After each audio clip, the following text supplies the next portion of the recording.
Tonight, the threat of terror. A plot is uncovered for a series of attacks across Europe. And prosecutors say a simulation shows that failed attack in Times Square would have been devastating. I'm Katie Couric. Also tonight, new safety questions about regional jets after landing gear failures on a number of Canadian-built planes. Heads down, stay down. And a new treatment for the most common cancer in babies and children produces exciting results. From CBS News World Headquarters in New York, this is the CBS Evening News with Katie Couric. Good evening, everyone. The world watched stunned as terrorists trained in Pakistan attacked Mumbai, India nearly 2 years ago. They killed more than 170 people and wounded 300. Now officials say terrorists tied to al-Qaeda have been planning new attacks just like it in Europe. And some of the recent CIA drone attacks in Pakistan may have been launched to disrupt the plot. Justice correspondent Bob Orr is following this still developing story. Bob, the details of the European plot are absolutely chilling.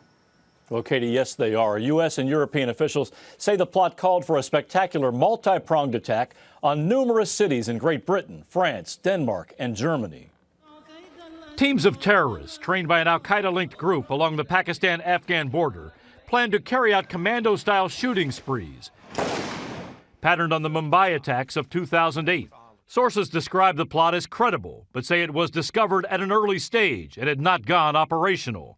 Still, terror experts say there is much they don't know. The only thing I think that is fairly concrete is that it would have taken place in Germany and other European countries. Intelligence officials are concerned that squads of trained terrorists are still on the loose, so the plot has not been completely wrapped up. They know that al-Qaeda intends to send operatives into Western capitals with Mumbai-style attacks against soft targets in cities, but they don't know who they are. They don't necessarily know where they are. While there is no indication that this particular plot targeted America, Secretary of State Hillary Clinton said today the U.S. remains on guard against a persistent threat. We know that al-Qaeda and its network of terrorists wishes to attack both European and U.S. targets. The European plot was uncovered just a few weeks ago when a radical German of Afghan heritage was captured in Afghanistan. The man told interrogators of the plan to launch multiple suicide missions. The terror threat levels in the targeted countries, though, have not been raised and are not expected to be. But security forces are on a hair trigger. Twice in the past 2 weeks, French police have evacuated the Eiffel Tower after phoned-in bomb threats.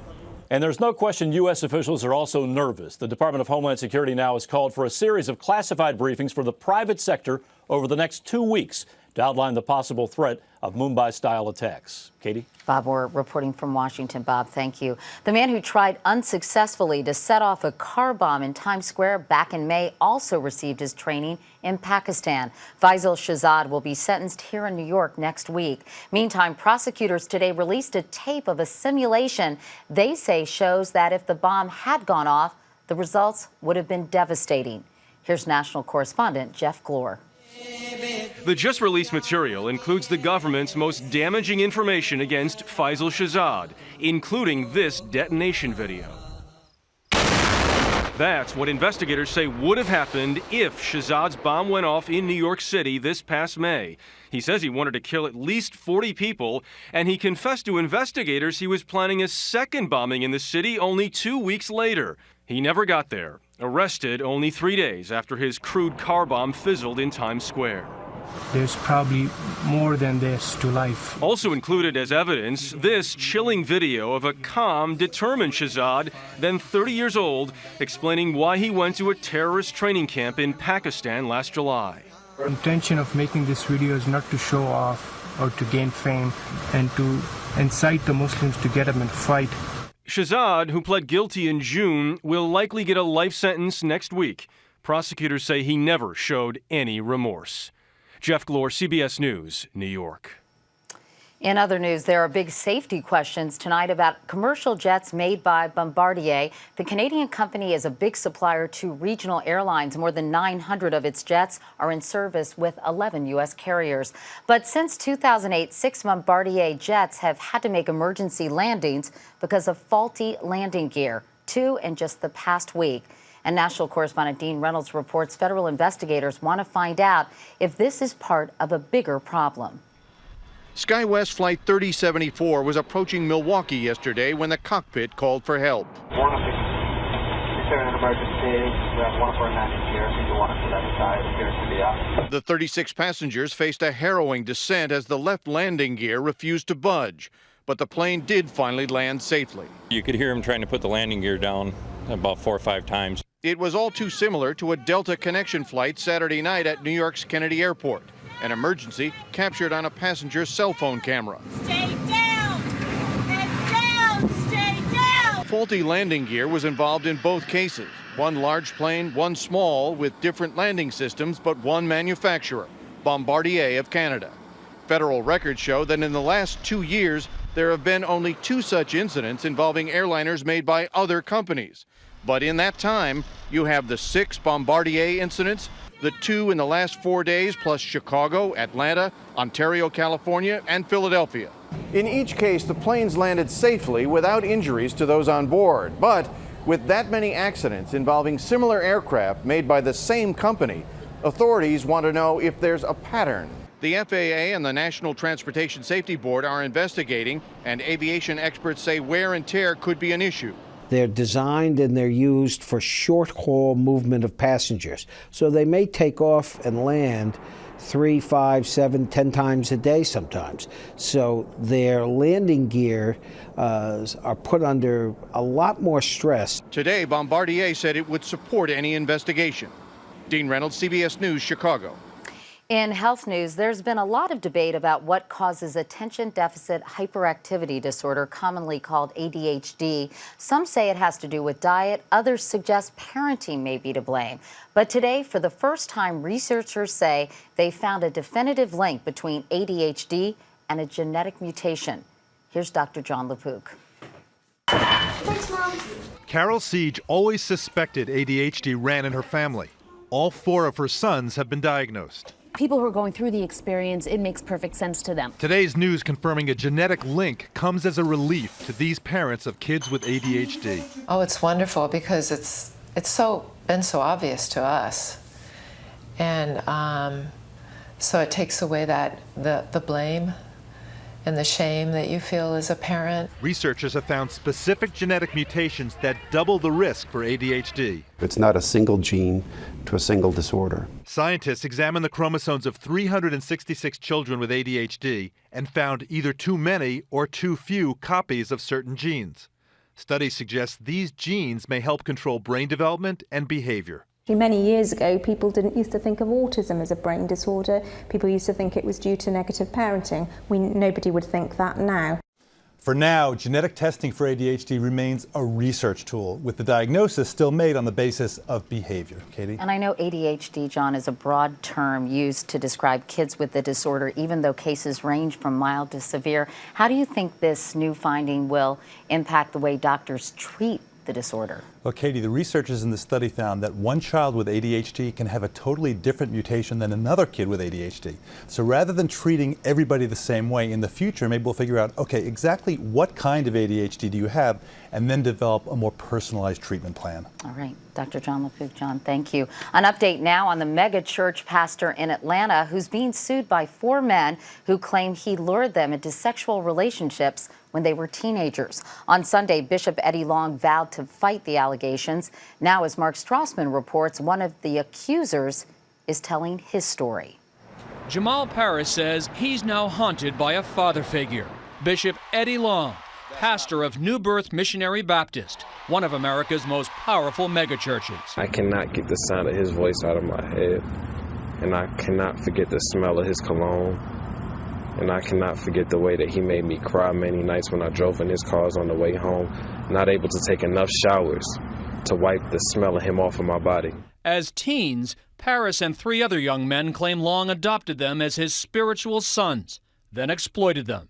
Their civil suits allege Long used scripture, cars, jewelry, and trips on his private plane in a sexual seduction. That's not a father. That's a predator.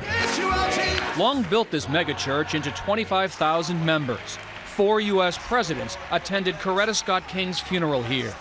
He flaunts his wealth and his physique. His so-called muscular Christianity preaches homosexuality is sinful. Now these allegations. I have never in my life portrayed myself as a perfect man, but I am not the man that's being portrayed on the television. But here's what makes many church members here wonder. Long has never taken his public denials one step further, never said flatly these allegations are false. All 4 teens met Georgia's legal age of consent, but that's hardly the moral standard for any pastor. You are not a man, you are a monster. Allegations that leave Long's congregation trying to decide whether their pastor is a predator. Mark Strassman, CBS News, Lithonia, Georgia. In other news, just 34 days before the election, a bombshell in the California governor's race. In tonight's Campaign 2010 hot sheet, an allegation that Republican candidate Meg Whitman continued to employ a housekeeper 6 years after the government informed Whitman the woman might be in this country illegally. Whitman fired Nikki Diaz last year and, according to Diaz, gave her this warning. You don't know me, and I don't know you. You never have seen me, and I have never seen you. Do you understand me? Whitman, who's called for tougher sanctions against employers who hire illegal workers, denies receiving a notice questioning the housekeeper's immigration status and says this is all a political stunt by her opponents. And Diaz's lawyer refused to say what her status actually is. Still ahead here on the CBS Evening News, why Japanese teachers are outperforming Americans. Could their system work here?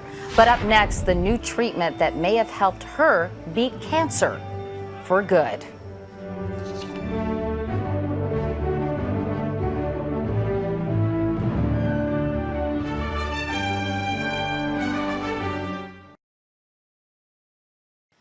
The most commonly diagnosed cancer in babies under the age of 1 is neuroblastoma. It's an aggressive disease, and fewer than half its victims survive.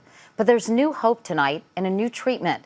CNN's Dr. Sanjay Gupta, a neurosurgeon and CBS News contributor, reports on this promising therapy that is already saving lives.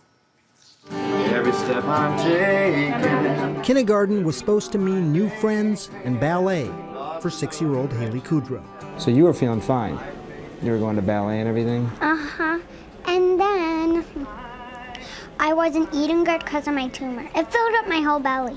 Gotta keep my head held high. Instead, she spent the past year enduring toxic treatments for a cancer her family had never even heard of. We didn't really have a choice. It was do this or lose her. Turn them all over. Last year, Haley was diagnosed with neuroblastoma. That's a cancer of the nervous system, and it was the most aggressive form. She had a softball-sized tumor in her belly, choking her liver and her pancreas.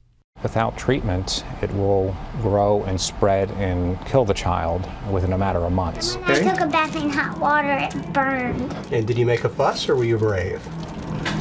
I made a fuss. Haley had the standard treatment, including chemotherapy, major surgery, radiation. But she's also receiving a drug treatment called immunotherapy. It's designed to rev up her own immune system to kill the cancer. Take a look at the neuroblastoma cells. This is what an aggressive cancer looks like under the microscope. And this is the immunotherapy drug. It not only stimulates a child's own immune system, it helps attack those tumor cells. A new study of 226 high-risk patients like Haley found adding the immunotherapy to standard therapy improved the survival rates by 20%. It was so effective, the trial was stopped early. How often do you get to say in the world of cancer research, wow, we actually figured out something that works, maybe even cures? This is one of those moments where we have proven that a therapy really makes a major difference. I don't like needles. I don't think many people like needles. Do you? No. Haley is back in first grade, and doctors believe her tumor is gone. Thanks to immunotherapy, it may not be coming back. How much longer do you have to get the medicines? My line will be taken out before Christmas. Well, Haley's expected to do very well from this, and it's important to point out needles really do hurt, as she pointed out. It's expensive treatment. It costs as much as $40,000. Its side effects, though, are relatively mild compared to what she went through, just severe flu symptoms, Katie, once a month during the treatment. Wow, this is very exciting for these young cancer patients. Do you think we're going to see more situations, Sanjay, where immunotherapy is added to traditional therapies in a whole variety of cancers? I think so. We're seeing it already in some cases, breast cancer, melanoma, kidney cancer, for example. You know what I was struck by is that you give chemotherapy, you give radiation, you've really suppressed the immune system, but you need it for immunotherapy to work. So here, they boost up the immune system, they give the immunotherapy simultaneously. That's what makes it so much more effective. Well, it really is exciting. Sanjay Gupta, thanks so much, Thanks, Sanjay. Katie. And we'll be right back. Sudden infant death syndrome is a big worry for parents, but today the government warned that a product meant to prevent SIDS is itself a danger. Parents are being told to stop using infant sleep positioners. That's because children can roll over and suffocate against the padding. 12 infants have died this way in the last 13 years. It was the war to end all wars, and now the final chapter of it will end on Sunday. That's when Germany will pay off the last of its debt from World War I. The fighting stopped in 1918, and under the Treaty of Versailles, the victorious Allies forced Germany to pay $38 billion in reparations. Payments stopped in 1931 during the Great Depression and only resumed after World War II. Here in New York, the legendary Hollywood director Arthur Penn died last night. He's best remembered for a movie that turned a couple of outlaws into folk heroes. This year's Miss Bonnie Parker. Glad to meet you. I'm Clyde Barrow. Clyde. We robbed banks. In addition to Bonnie and Clyde with Warren Beatty and Faye Dunaway, Penn directed Dustin Hoffman in Little Big Man, Arlo Guthrie in Alice's Restaurant, and got Oscar-winning performances from Anne Bancroft and Patty Duke in The Miracle Worker. Arthur Penn was 88. And coming up next, a teachable moment, a school system that's working. Can we learn something from the Japanese? And finally tonight, President Obama has vowed to improve education in America, and there are lessons to be learned from some of the countries that are outperforming us right now, like Japan, where they focus on recruiting the best teachers, then treat them with the reverence and respect they've earned. Celia Hatton in Tokyo continues our series, Reading, Writing, and Reform. First thing in the morning, Japanese children bow to their teachers. It's a small gesture that says a lot. Here, respect is not a song title, it's the backbone of Japan's school system, which for decades has topped international rankings while spending the lowest amount on education among developed democracies. 3.3% of Japan's gross domestic product, or GDP, goes towards schooling, compared to 5% in the U.S. How do they do so much with so little? By investing in top-notch teachers. Teachers are given a good deal of respect. They're expected to devote their life. The whole system is set up to emphasize the development of teachers. Retirement comes at 60 for Japanese educators, with a salary of more than $62,000 compared to $53,000 in the U.S. But in return, teachers are tasked with transforming children into model citizens. If a student is caught shoplifting, for example, the child's teacher is usually alerted before a parent. If our students do something wrong outside the school, we tend to think we should have taught them better. Inside the classroom, children learn responsibility, changing into slippers at the school's entrance and cleaning the building themselves. Children take turns dishing out food to their classmates and their teacher. And no one takes a bite until everyone is served. Teachers also have scheduled periods to compare notes. Their desks are even grouped together in one room. I spend 60% of my time with students and 40% with other teachers. Classes are regularly videotaped, allowing senior teachers to mentor juniors, a technique that's gaining traction in the U.S. And ineffective teachers aren't fired or sidelined here. They're given extensive retraining, explains the president of Japan's teachers union. It's impossible for someone who is incompetent to get through the system. Despite all this, those all-important global test scores have slipped. Japan topped international math rankings in 2000, but dropped to 6th in 2006, still far ahead the U.S. at number 25. What hasn't changed in Japan is the value placed on education, best summed up by a Japanese proverb. Better than 1,000 days of study is one day with a great teacher. Celia Hatton, CBS News, Tokyo. And that is the CBS Evening News for tonight. I'm Katie Couric. Thanks for watching. I'll see you tomorrow. Until then, the news continues 24/7 at cbsnews.com. Good night.